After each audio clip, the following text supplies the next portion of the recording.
First, let's hear from the king of the program, Ryan Day. And he spoke on the Ryan Day show and talked about how this actually was not from the Ryan. Yeah, it was Ryan Day show. He talked about what they're chasing and how it's not normal. Yeah, and that's the whole point is that, the guys have to be able to do it. It sounds great.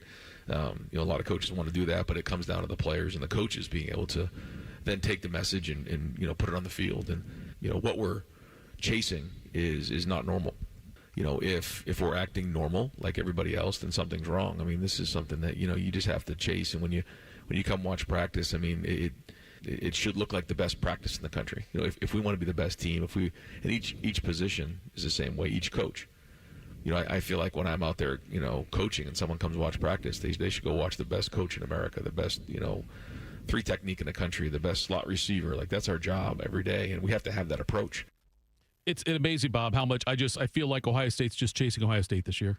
And I know you brought that up early in the year, but like, regardless of what the opponent in front of them is, I just feel like Ryan Day's got me conditioned that way now to think it's not Ohio State versus that team. It's Ohio State versus last year's Ohio State team.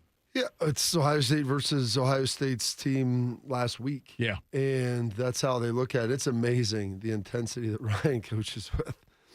I mean, it's hard, and this is what I was talking to the baseball team last night. They talked about, what are the teams that you were on? One of the guys asked a question that, you felt like the difference between the good teams and the bad teams. Like, right. Good teams and teams that, maybe didn't achieve what they wanted to. And I go, sometimes there's circumstances and things that happen outside of your control. But I go, all the great teams that I was on just had a relentless pursuit of excellence every day. And I just come over there. I'm like, the way Ryan Day was coaching the field goal and field goal block and running back and forth, and like they're doing them the same time and just on it as if it was the most important thing in the world.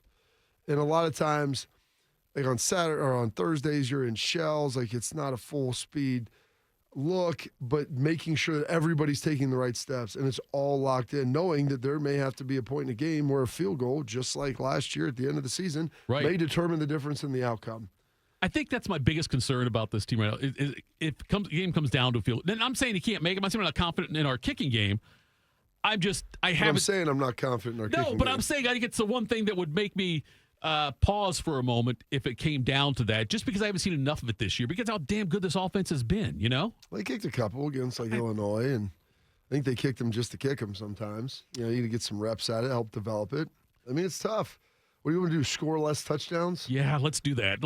Let's kick field goals on third down sometimes, Bob. Let's really get after it now. Take a knee, kick it on fourth. Do that. It's 3rd and 6. Okay. Take the knee. Yes, set it up. Bob, you said you talked to the baseball team yesterday. Yeah. And I'm curious, do you think Ryan Day's methods, Ryan Day's culture, Ryan Day's success is contagious or could be contagious to other programs within Ohio State? Well, I think that they do a good job, and you look across the board at some of the different programs and what Tom Ryan has done with wrestling, what Nick Myers has done with lacrosse. The women's lacrosse team is starting to play really well. Like, the tennis team is really good. Yeah. And I know that, like, they have a lot of conversations with Jake Dealer about how, like, and it becomes like a best practices thing. Where, like, Ross goes and looks at it and, like, wow, like, they do all of this stuff, and this is how you have to coach if you want to be the best.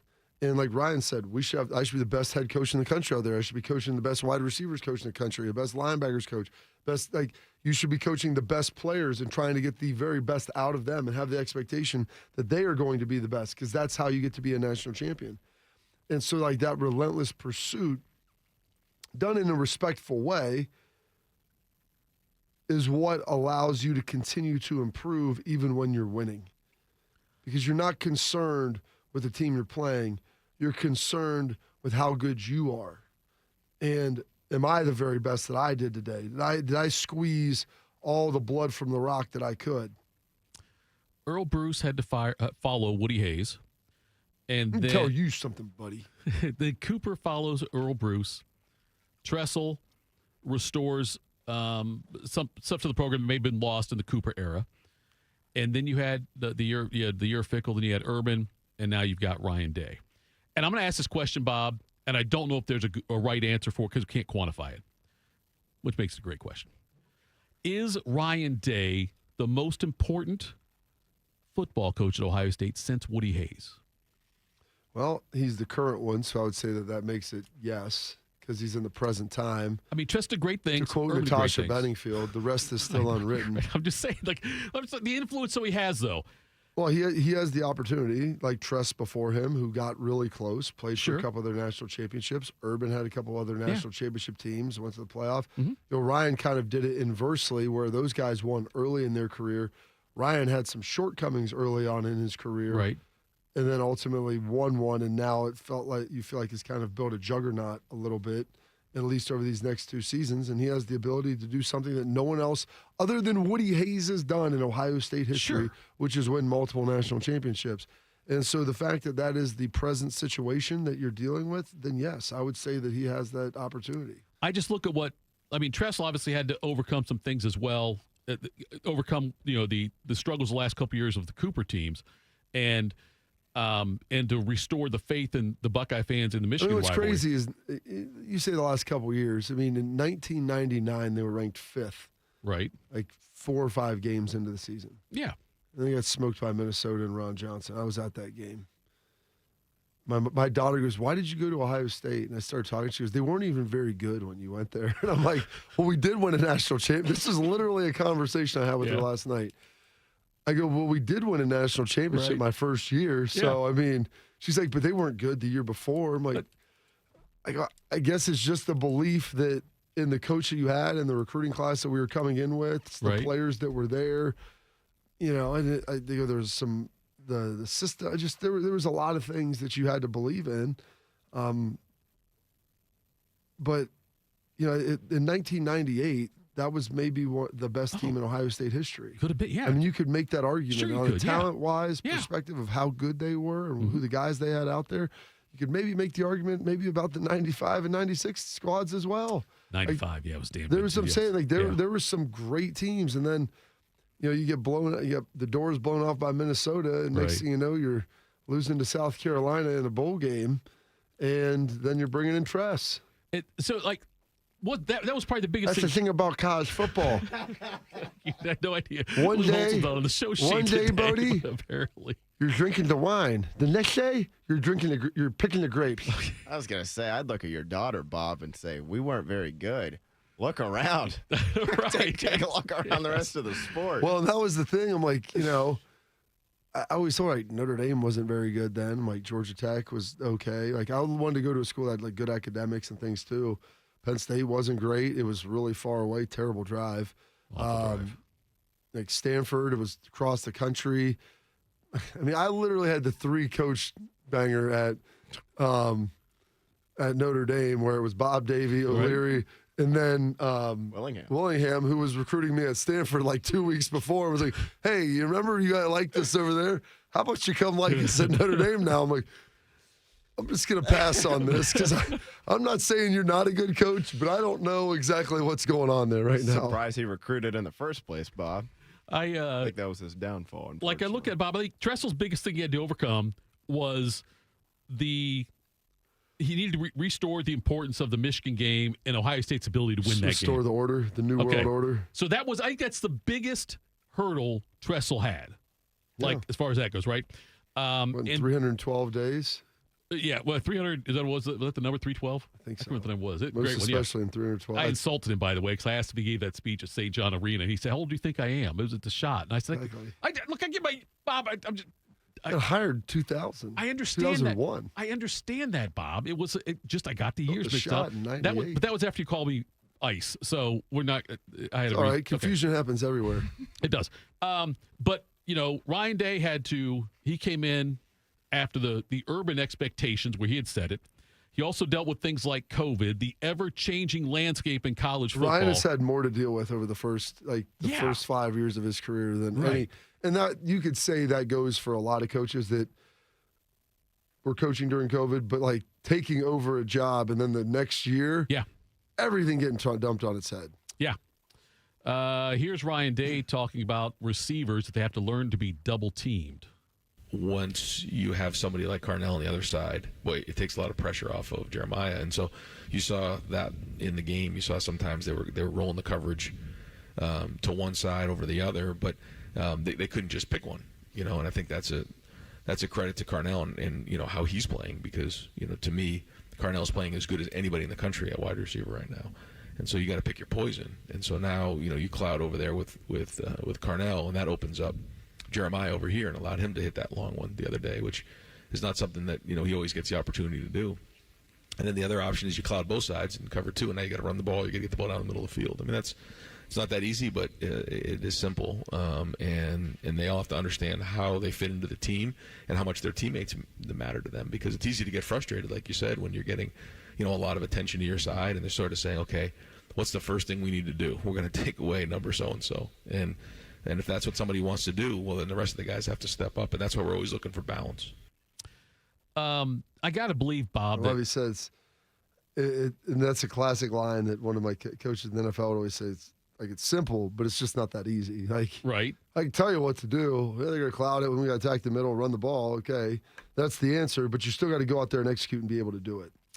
I know it's like a constant cyclical thing where it's Jeremiah Smith facing the double coverage he faces all the time now, except when you get going against Jim Knowles, he decides to play man.